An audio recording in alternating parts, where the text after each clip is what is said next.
नमस्कार सभी मीन राशि के दर्शकों का बहुत बहुत स्वागत। आज एक नया विषय, कर्म क्षेत्र में शनि मंगल बाधक, शनि वक्री, और ये 11 दिसंबर तक है। 26 जुलाई से 11 दिसंबर। नोट करना है नोट कर लो। कुछ लोग बोलते हैं लिख करके दीजिए, इतना समय नहीं है भाई। नोट कीजिए और एक कागज़ पर नोट्स बना करके लिख सकते हो आप। मीन राशि है और ये साढ़े साथी का पीक दौर चल रहा है इस समय, सबसे हाई लेवल का। ऐसी पोजीशन में ये तीन ग्रह बहुत हाई फाई नुकसान वाले हैं, लेकिन इन नुकसान को पहले सुनोगे तो सुन लो, क्योंकि अच्छाई वाला जो पॉइंट्स है, आपकी मर्जी है, पहले भी बोल सकता हूँ बाद में भी, लेकिन सावधानी रखने वाले पॉइंट्स हमेशा पहले सुनने चाहिए। नंबर एक, कर्म क्षेत्र में मंगल शनि बाधक है, शनि वक्री, यहाँ 12th हाउस का, इनकम हाउस का लॉर्ड है। ये आपके लिए आमदनी में उतार चढ़ाव देखने को मिलेंगे। किसी का कोई बाबा रेल में है, कोई जेल में है, कोई किसी का नुकसान है तेल में, और ये जेल में भी भेजता है मीन राशि को 12वां राहु। अब 12वें राहु पर दृष्टि होगी मंगल की, कब होगी? जब यहाँ होगा। फिलहाल तो हम मंगल शनि की बाधक किस क्षेत्र में है, ये आपके कर्म स्थान की बात कर लेते हैं। कर्म स्थान पर मंगल की दृष्टि, कर्म स्थान पर शनि की दृष्टि। अब दो बहुत बड़े बड़े चमत्कारिक फल देखिए।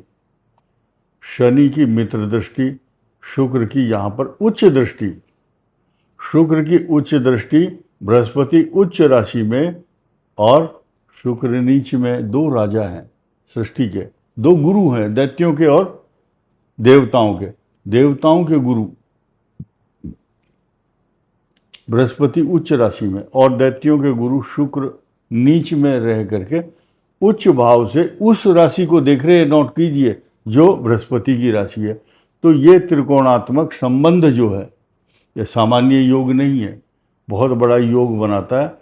जब इसकी उच्च दृष्टि होती है, इसका नाम है मालव्य दृष्टि। मालव्य और शनि और शुक्र आपस में जब एक दूसरे को देखते हैं तो धनवान योग बनाते हैं।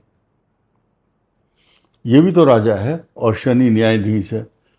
अच्छा आदमी अच्छे आदमी के साथ जब संसर्ग और सानिध्य करता है तो ये सुपर पावर हो जाता है। एक ही ग्रह ये पावर है, तो जब शुक्र के साथ मिला तो सुपर पावर। और इन दोनों के मिलने से धनवान योग, समृद्धि योग, ये सब कुछ देगा और गलत काम नहीं करने देता। विश्व में सबसे अच्छा फल, अगर आपको जीवन में सत्ता, मान सम्मान, सिंहासन, और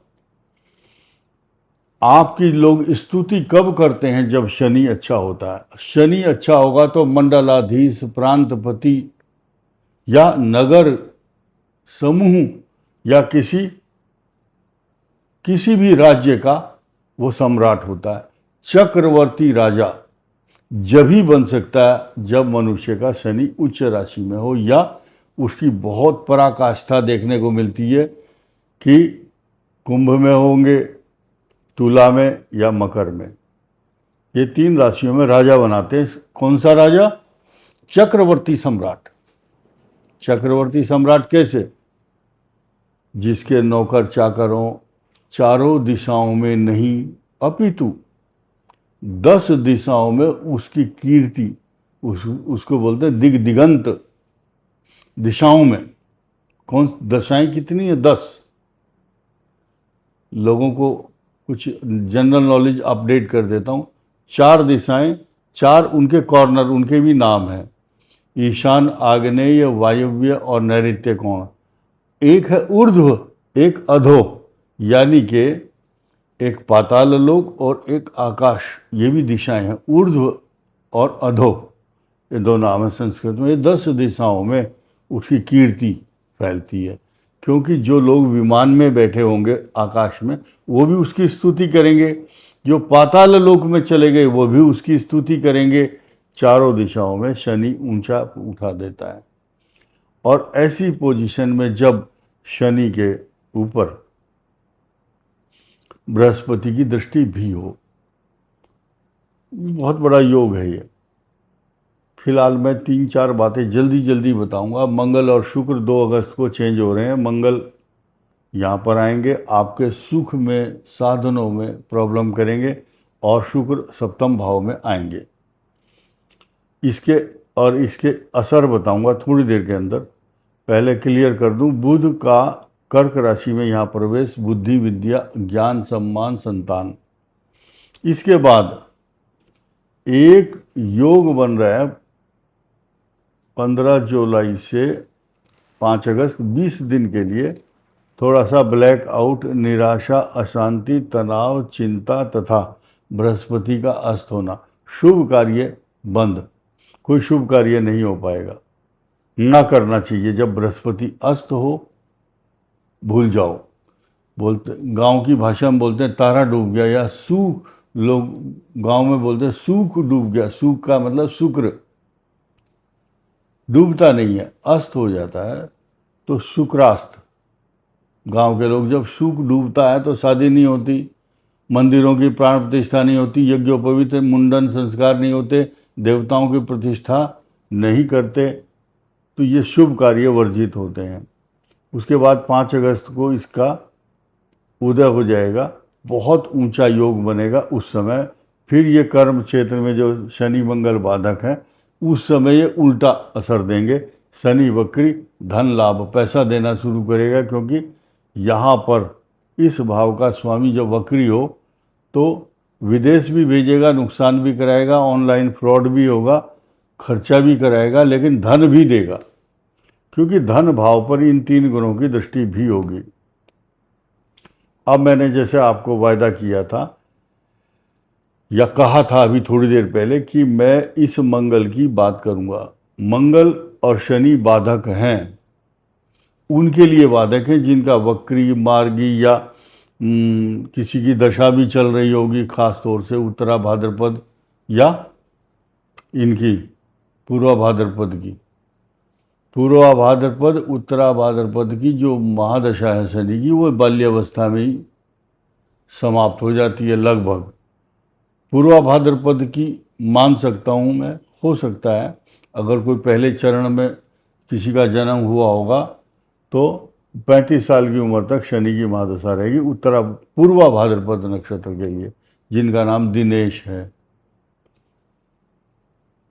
और दिनेश है तो दूसरा सूत्र क्या है?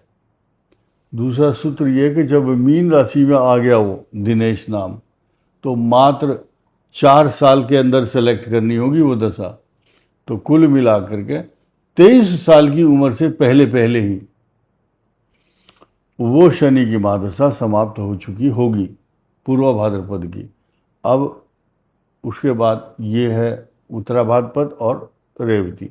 तो कुल मिलाकर के जो बुध है, बुध जो यहाँ पर मार्गी होंगे 23 जुलाई को, वो आपके लिए लाभदायक होंगे। शनि बहुत बड़ा नुकसान नहीं दे पाएगा, क्योंकि ये लाभ स्थान का स्वामी है। और जिनकी बुध की दशा चल रही होगी, इनके लिए शादी विवाह से संबंधित बातें, संतान की तरक्की, सब कुछ होने वाला है मीन के लिए।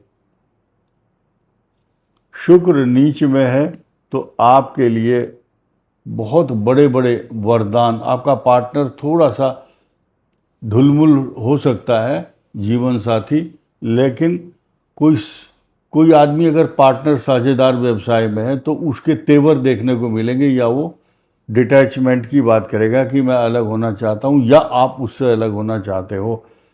मंगल की बात कर लेते हैं, सिर्फ मंगल की बात होगी।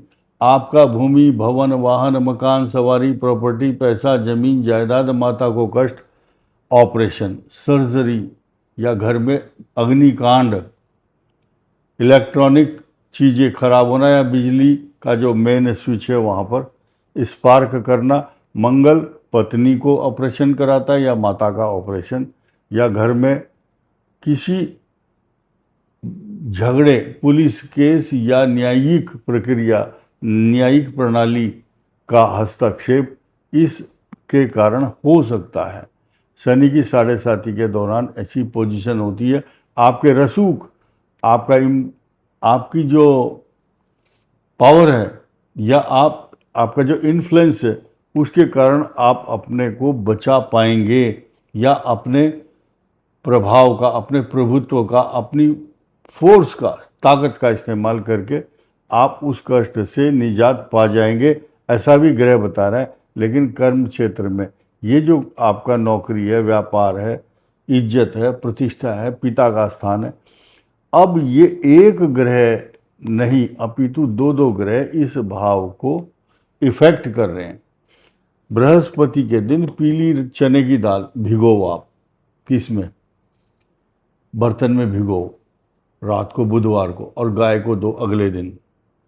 दूसरा उपाय यह है, बृहस्पति का दान करना चाहिए। लड़की हो, लड़का हो, बड़ा आदमी हो, बुजुर्ग हो, स्टूडेंट हो, किसान है, जवान है, कोई भी हो, भिगो करके गाय को खिलाइए। और या फिर बृहस्पतिवार के दिन, जब तक बृहस्पति अस्त है, 15 जुलाई से 5 अगस्त तक, इस दौरान मना है।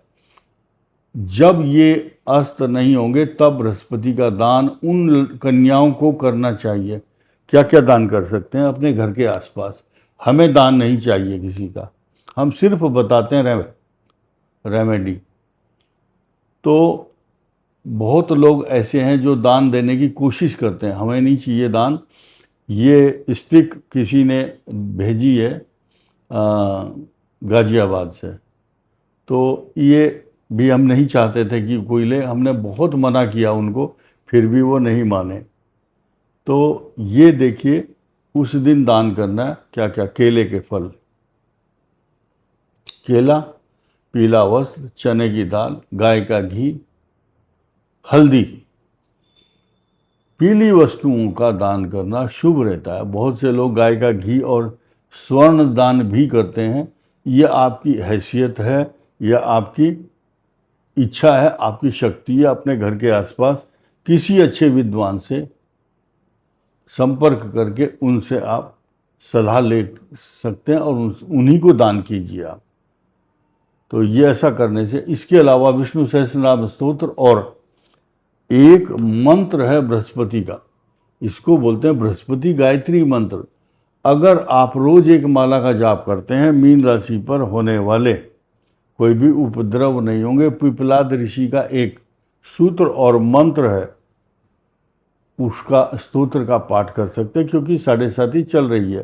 पिपलाद ऋषि ने शनि को ये कहा था, शनि के कारण, वो शनि को श्रापित कहो या उनको वरदान दिया हुआ है कि शनि 16 वर्ष से कम आयु के बच्चों के लिए कोई नेगेटिव इफेक्ट नहीं देंगे, ऐसा शास्त्रों में लिखा है। और बृहस्पति की और शनि की पूजा इस समय आपके लिए पुण्यदायी, फलदायी, इहलौकिक और पारलौकिक सुखों को देने वाली रहेगी। इस वीडियो में इतना ही। धन्यवाद, नमस्कार।